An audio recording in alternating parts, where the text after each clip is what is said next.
Assalamu alaikum, dear students. Our today's topic is caste and politics.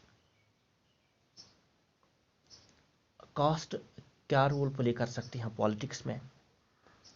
Cast और politics के बीच क्या relation है? आज ये हम समझने की कोशिश करेंगे, क्योंकि जेंडर के बेसिस पे डिफरेंसेस हर जगह देखने को मिलती है।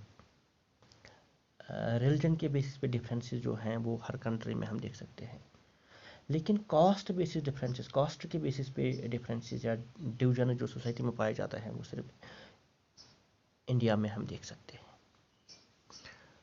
Social divisions on the lines of caste is unique and specific to India.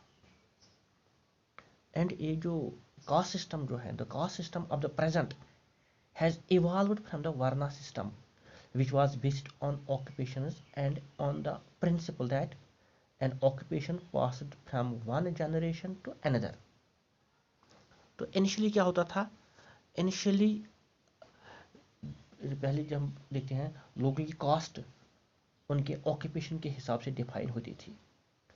जो जैसा काम करेगा उसकी वैसी कास्ट होगी, और ये कास्ट ऑक्यूपेशन के हिसाब से चेंज भी होता था। लेकिन with the passage of time, वक्त गुजरने के साथ साथ हम देखते हैं ये सिस्टम बहुत ही रिजिड हो गया, और अब कास्ट लोगों के ऑक्यूपेशन से नहीं बल्कि बाय बर्थ देखी जाने लगी। मिसाल हम देखते हैं, ब्राह्मण के घर कोई पैदा हुआ तो वो ब्राह्मण कहलाता है, और शूद्र के घर कोई पैदा हुआ तो वो शूद्र कहलाता है। और जो ये कास्ट सिस्टम जो है, caste can take various forms in politics. Most of the political leaders or most of the political parties, rather I should say, keep the caste calculations in mind while fielding a candidate from a particular constituency. Election लड़ने से पहले किसी भी constituency में cast composition देखी जाती है। जो पॉलिटिकल पार्टीज हैं जो वो किसी भी कॉन्स्टिट्यूंसी में पहले कास्ट कंपोजिशन को देखते हैं कि किस कॉन्स्टिट्यूंसी में किस कास्ट के जो वोटर्स हैं वो ज़्यादा है, और कास्ट कंपोजिशन को जहन में रखते हुए उसी जिस कास्ट के वोटर्स कॉन्स्टिट्यूंसी में ज़्यादा होते हैं उसी कास्ट के कैंडिडेट को इलेक्शन में खड़ा किया जाता है ताकि उसको ज़्यादा से ज़्यादा सपोर्ट मिले। एक ये सेकंड जो है, जो पॉलिटिकल पार्टीज हैं, each caste group is trying to get a bigger pie of the political power by asserting its identity in various ways. जो पॉलिटिकल पार्टीज जो हैं, political parties appeals the caste sentiments to muster support. Political parties जो है cast sentiments को appeal करके vote लेने की कोशिश करते हैं, वोट हासिल करते हैं कास्ट सेंटिमेंट्स को अपील करके। मिसाल अगर हम राजस्थान की बात करते हैं तो राजस्थान में ज़्यादा लोग जो हैं, ज़्यादा वोटर्स जो वो राजपूत कम्युनिटी से ताल्लुक़ रखते हैं, और वहाँ पे जो पॉलिटिकल पार्टी वो महाराणा प्रताप का नाम पॉलिटिक्स का जोड़ते हैं, और महाराणा प्रताप के नाम से वो वोट हासिल करते हैं, उसके नाम की पॉलिटिक्स होती है। उसी तरह महाराष्ट्र में हम शिवाजी के नाम पे वोट हासिल किए जाते हैं, शिवाजी के नाम पे पॉलिटिक्स होती है। तो इसके साथ साथ हम देखते हैं जो हिंदुस्तान में हम जो देखते हैं, हिंदुस्तान यहाँ पे है 1 पर्सन 1 वोट। यहाँ पे सिस्टम है यूनिवर्सल एडल्ट फ्रेंचाइज, मीन्स कोई भी 18 है, 18 प्लस जो है हिंदुस्तान में, जिसकी एज 18 से ज़्यादा है, किसी भी कास्ट का हो, किसी भी सेक्स का हो, वो उसको वोट देने का हक है। एंड 1 पर्सन 1 वोट, इसको पॉलिटिकल इक्वालिटी हम कहते हैं। 1 person 1 vote compelled the political parties और leaders to muster political support of castes which were earlier treated as inferior or low.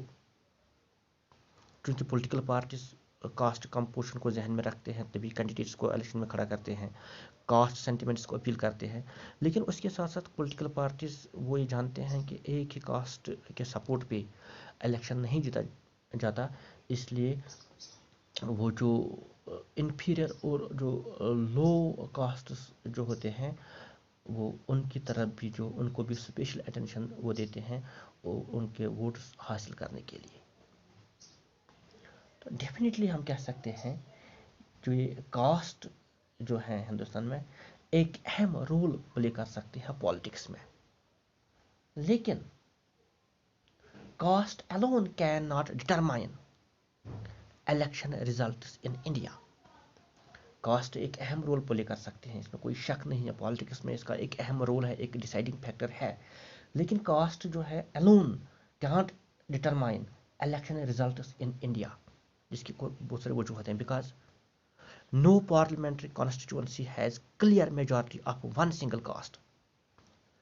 Hindustan میں کوئی بھی ایسی پارلیمنٹری کانسٹیٹوینسی نہیں ہے جس میں صرف ایک کاسٹ کے لوگ ہوں یا میجارٹی میں ہو. اور الیکشن جیتنے کے لیے جو سپورٹ ہیں وہ سبھی کاسٹوں کی جو سپورٹ ہیں وہ ضروری ہے.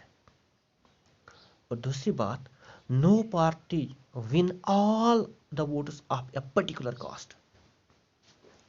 تو کوئی بھی پارٹی اگر جو ہیں وہ ایک ہی کاسٹ کے سارے ووٹس حاصل نہیں کر سکتی، اگرچہ انہوں نے اسی کاسٹ کا کوئی کینڈیڈیٹ کھڑا بھی کیا ہو.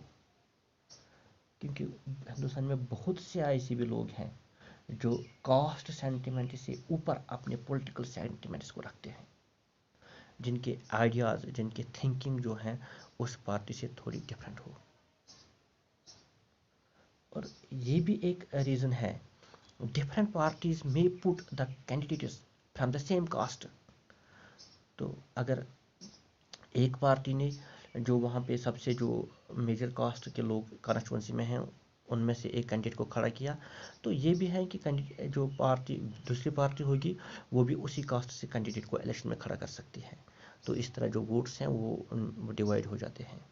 تو ہم کہہ سکتے ہیں کہ جو کاسٹ جو ہے alone can not determine the election results in India. ہاں، ہم اس بات کو بھی اگنور نہیں کر سکتے کیونکہ کاسٹ کا ایک اہم رول ہے. الیکشن جیتنے کے لیے بہت سارے فیکٹرز کی ضرورت ہے.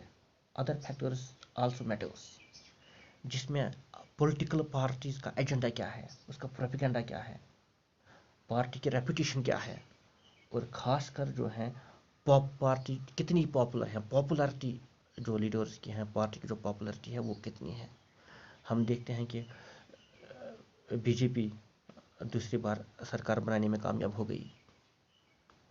اس کا صرف جو خاص جو اس کا ریزن ہے وہ ہے جو پی ایم ہمارے ہیں وہ بہت ہی زیادہ پاپولر ہیں لوگوں میں، تو اس پاپولرٹی کی وجہ سے لوگ اس کو ووٹ دیتے ہیں. تو ہاں، ہم اس بات کو اگنور نہیں کر سکتے کہ کاسٹ جو ہے کاسٹ بہت ہی رول پلے کرتے ہیں. اس کا بہت ہی اہم رول ہے انڈین پالیٹکس میں.